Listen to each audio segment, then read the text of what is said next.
Hey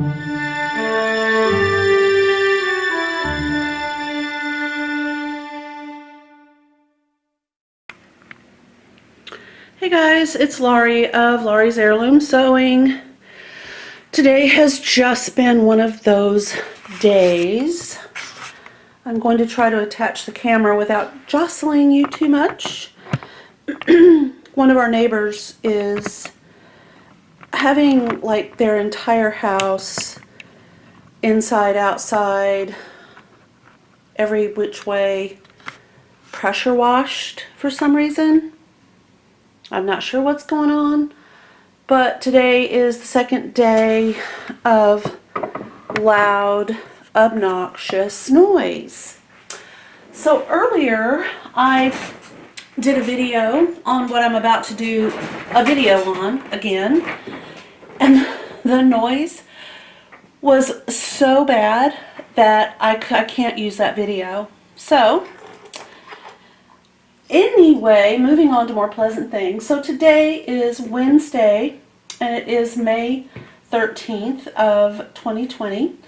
We're still doing quarantine at home, you know, stay at home, don't go out unless you absolutely have to, wear a mask. I have been making masks. I have my second batch. Went to Kansas a couple days ago, maybe a week ago. I don't know, I've kind of lost track. These are going to a friend who works at a large company. And then I have a few, I think there are some over there still, going to another dear friend of mine in Arizona who really needs them. Sorry, I'm rolling up my sleeves. I'm just so happy that I can do this video because I really am not kidding. The noise, it drove my puppy crazy. Poor Bam Bam. I thought, you know, really. Well, it's one of those kind of noises that it becomes torturous after a while. My eye is twitching. I'm just, you know, this is literally the end of the day-ish. Well, it is for me. It's 3:45. in the afternoon on Wednesday, and y'all know I get up at 2:30 a.m. So I've had a day, and I've been listening to the sound of something that's like somebody running one of those machines that you give kids at Christmas, or we got one when I was growing up, that for some reason you put rocks in it and it tumbles the rocks. And it's so loud and so awful that even if you got a diamond out of that mess, probably not worth it. That's what I've been dealing with for 2 whole days now. But they're on the back side of the house, and God, I hope they stay there for the rest of this day. So what I am making are, these are yo-yos out of scraps of fabric that I have left over from projects. We all have them. And if you buy fabric, like I occasionally buy fabric where it's just a pack of fat quarters, or, you know, a jelly roll, or just scraps of fabric. Sometimes you can find them, you know, on, I think Macari has them. And just like, oh, sorry about that. It's just like a bag of fabric. So these were left over from, obviously, from other projects that I've had going on. And I thought to myself, I'm so ready to sew something else. So what I'm doing is, this I cut from, I just drew a circle. I used the bottom of this jar, traced it, and cut it out so I could make my yo-yos. So basically, you have to figure out, for this project anyway, you have to figure out that you're not going to be using a huge piece of fabric, and you don't want to end up with something the size of this button. There you go. It's just, that's just too small. So I kind of decided I would start with that jar and either work my way up or down depending. I feel like the bottom of this glass that I keep my Wonder Clips in would be too big. It's like, and of course when I'm tracing, I trace like, I put the pen straight down. I don't go up underneath the edge. So if I were tracing this glass, I would keep my pen straight up and down. And that can, oop, it moved, but that can make a big difference. I mean, if I were to go, you know, under the glass, that's quite a bit. That's at least, you know, a 1/16 of an inch, and it could be a big deal. I know that sounds kind of silly, but it really could. So that's how I got this, which at its little fattest point is exactly 3.5 inches. So from here to here is 3.5. And this fabric is extremely floaty.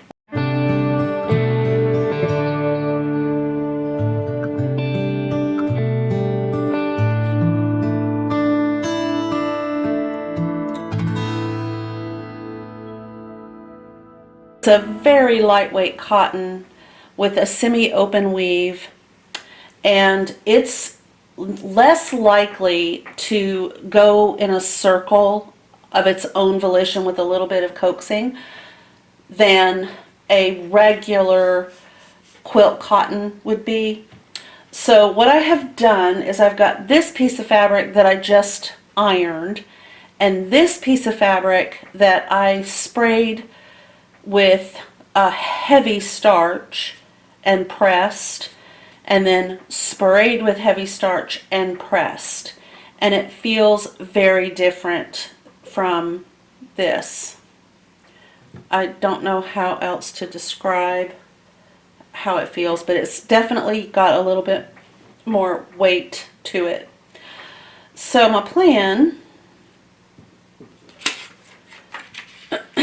and the other thing I wanted to tell you about this is this is a friction pen that I am using. I paid for it, by the way. Everything here I paid for. I don't have any sponsors, and I am not affiliated with anybody or anything that I'm going to be talking about. So, that said, if you use friction ink to draw around your pattern, and also straight up and down, not at a slant,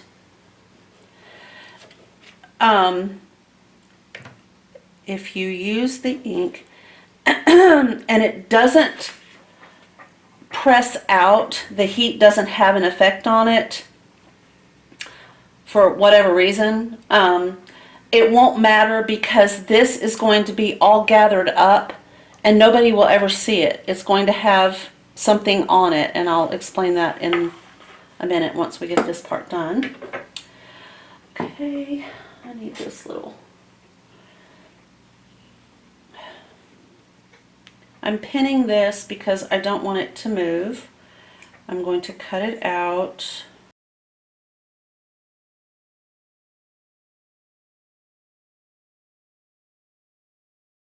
Okay, so I have, as you know, one that was heavily starched right here. I can just tell from the way it feels, and one that was not. So I'm trying to decide. I think I will do the one that has not been heavily starched first. So I've got my machine set up to do a very long stitch. It's a basting stitch pretty much. So I've got a straight stitch selected, the needle down position is selected, and it's on stitch length 5. So I am also aware of what side of my fabric is facing up. because when I start to pull the thread to gather this, I want to pull the bobbin thread, not the needle thread. So my fabric is facing up, and thankfully for me, I have these little dots that are, 3D. It's like a little textile thing with dotted Swiss. So I know that this is the right side of my fabric. It would be harder to tell if I didn't have that because the print almost looks identical on both sides. There's a slight variation, but very slight. Okay, so a thing to remember here is that your feed dogs are really going to be pulling big stitches. So it's going to take the fabric a little bit farther within here than it normally would if you were just sewing along on a, just a normal 2.5 or 2 stitch. It's not going to be pulling a lot of fabric through. But because we're on 5, it's going to really pull a lot of fabric. So if you're not careful and you go too fast, you may just come right off of the edge of your fabric. And I want to make a circle, and I want it to be the raw edge of my fabric is lined up with the inside part of my presser foot, and so it is half the distance, half the width of this. My needle is in the center position, and as I go around, it will be about 1/4 of an inch. But I gotta go slow, especially with this piece because it wasn't starched. It's not heavy. And I'm going to lift, take a couple of stitches, lift,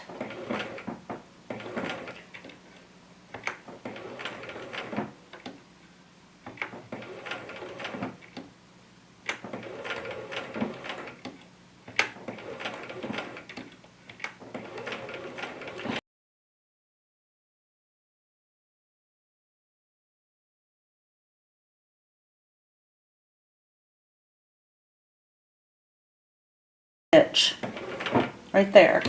Okay, so I'm going to lift that and gently, very gently pull this, and then there we have this one, and I'm not going to pull that until after I stitch this one so that we can kind of compare what's going on. Okay, so I know I've got my fabric face up because of the little dots for the dotted Swiss, and I'm going to see what the difference is.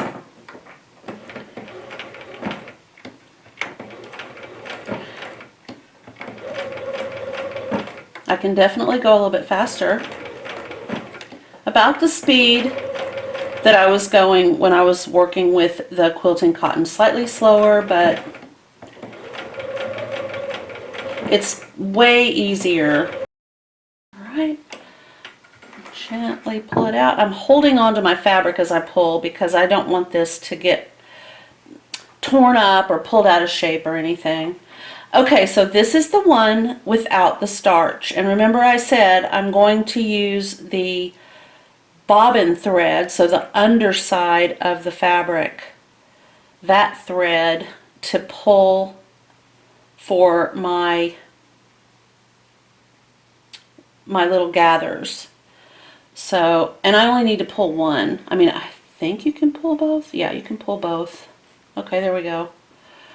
So it just kind of makes this little teeny tiny, it's like a button to me, or maybe a little shower cap for a mouse or something. I don't know. They're just too cute. Anyway, and then you just kind of flatten this out, keeping in mind you don't want to pull the thread from the needle. It will complicate things. Generally speaking, what happens when you do that is it can lock those stitches and you won't be able to get any more gathers.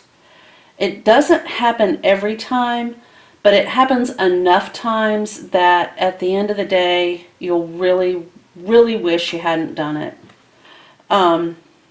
Okay, so blah, blah, blah, blah, blah. Boy, am I talking a lot. That's what I do though. So what I'm doing is I am taking just any two on one side thread and any two on the other side, It doesn't matter if it's a top thread and a bobbin thread. It doesn't make any difference. So you just take 2 in one hand and 2 in the other hand and make, what I'm doing is I lost one. I'm making a double half knot. So that's like if you cross them over, then you pull through and then you pull through again. So that's your double half knot. And it's one way to keep threads, yarns, ropes, floss, whatever, from slipping. It won't slip once you've done that double half knot. And then I'm just trimming it off carefully. I don't want to cut my little yo-yo. And then these get pressed. So I'm going to save that, and I'll do that really fast. I don't have paper clips, so for my example to you guys, until I get this made, I'm just going to use one of these giant number 2 safety pins as my pretend paper clip. So on the side that has the opening that we pulled closed and tied, I'm going to put a paper clip. Pretend, of course, this is a paper clip. We all know it's not, but we're just pretending. And I'm going to glue it with some E6000 glue. And then I'm going to take a button that looks like it would go with this fabric. I love this little gingham button with this. I think it's so cute. I don't know if that's, I'm afraid I'm going to just dump it onto the floor, but I mean, you get the general idea. And so the button will then be glued to the top of the paper clip like this. These buttons, they're so cute, but my gosh, the way they were made, they bow out on both sides. So even sewing them on something is hard to do with, I mean, I'm serious. But anyway, so then you would have a little paper clip with a yo-yo and a button on it to keep at your desk. And I think it would be cute because you could have them on a file folder, or just, you know, clipped on like the thing that you keep all your office supplies in. It's been so long since I've worked in an office, but you know, those little cups with your paper clips and your little tiny sticky notes and your pens and all those little things that you use. I just thought that would be so cute. That I'm going to be doing. I'm going to make up as many of these little yo-yos as I can, and then when my paper clips and E6000 glue arrive, and I have seen these used to decorate just about anything. Like, for example, this this little fabric bag that I made, I think it was 2 weeks ago. I'm gonna say it was about 2 weeks ago. Let me back you up just a smidge. There we go. Would that not just be the cutest thing to have some little yo-yos on here? And then you could put buttons, just anything. You could even turn them this way so that you could see the, see the little gathers, and then do a button. Ah! See, they're just, these buttons are so weird. I don't know why I'm rambling on. I do know that I wanted to show you what I got for Mother's Day. Oh, I hope, really hope that your Mother's Day was fabulous. My youngest daughter purchased this beautiful cameo for me on a visit to her aunt. She and her husband went down to Louisiana, and while she was there, she saw this and purchased it. I'm assuming it was, she purchased it for me, because that trip was a long time ago. I'm thinking maybe 4 or 5 months ago. I'm not going to show you the pictures, but she put a picture of her and her husband, and then my other daughter and her husband are in the locket part of the cameo. And it is just beautiful, and I will cherish it forever. The back of it is just as beautiful. I just adore it. I've always loved cameos, and I've never had one until now. And then my oldest daughter, who was, unfortunately, she and her husband were unable to be here for Mother's Day due to the restrictions and quarantine.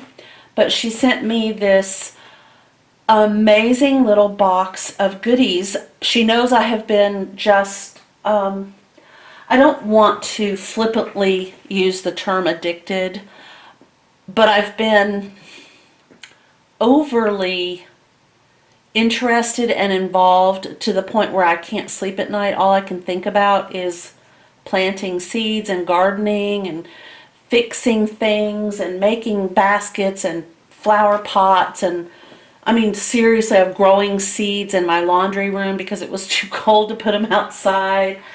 Whipping up concoctions like rice water to fertilize things with.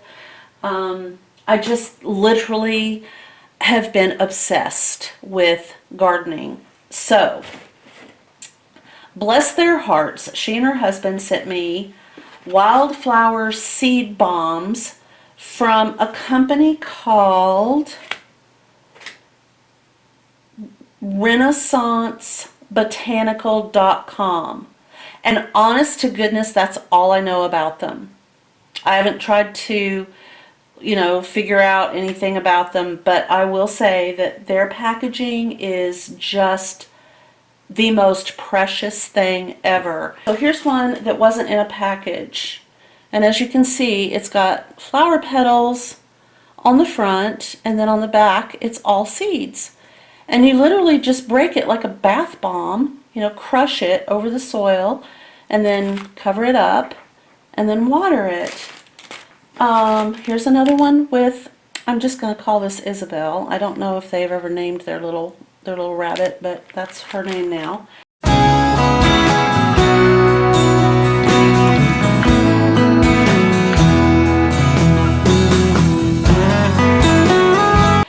These are amazing. So this is very solid, and those are all flower petals. And then when you break it open, which I had to use my my little hand shovel thing, I had to use the edge of it like this to break it open. They're a little bit harder than the smaller ones. It's all full of seeds. So this will do a larger area. And I'm not sure about these. I don't know if I'm supposed to. There weren't really any instructions about these. They may have seeds in them. I don't know. But how fun. And the box just goes and goes. I mean, there's heart shapes with different colors, and then there's the little one. This looks like a rose imprint. Like if you had a cookie stamp or something. And then there's more bombs, the big round balls, and heart shapes, and I mean, it just goes and goes and goes. And then this is the little box that it comes in. But like I said, I don't know anything about them. They're not sponsoring me. They have not paid me to say any of this. I don't even know how to find them. I just know I got this as a gift, and I wanted to share it because it is precious. So I feel very blessed to have gotten the gift of wildflowers in such a darling little manner, and a cameo. I just remember when I was growing up, I always wanted one. It seemed like every elegant woman that I knew, and I grew up in the South, y'all. Really? Yes, I did. Every single elegant woman I knew had a cameo, and she either had pictures of, her husband, her children, or, and more fascinating to me, sometimes she would have pictures of her pets. And I used to think, way before I got married, I mean, I was a little girl, I used to think, oh, that is so what I'm going to do. When I grow up, I'm going to have a cameo, and it's going to have a picture of my horse and my dog and my cat. Well, of course I grew up. I never got the cameo until now. So anyway, I hope, like I said, that everybody had one of the best Mother's Days. It's been unique in many regards, to say the least. And we're just going to have to move on and hope that next Mother's Day, maybe even this Father's Day, will be all blessed to be able to go out and interact as we would normally do on a regular basis. But in any case, I hope everybody is feeling well, doing well, and I will talk to you next time. Thank you.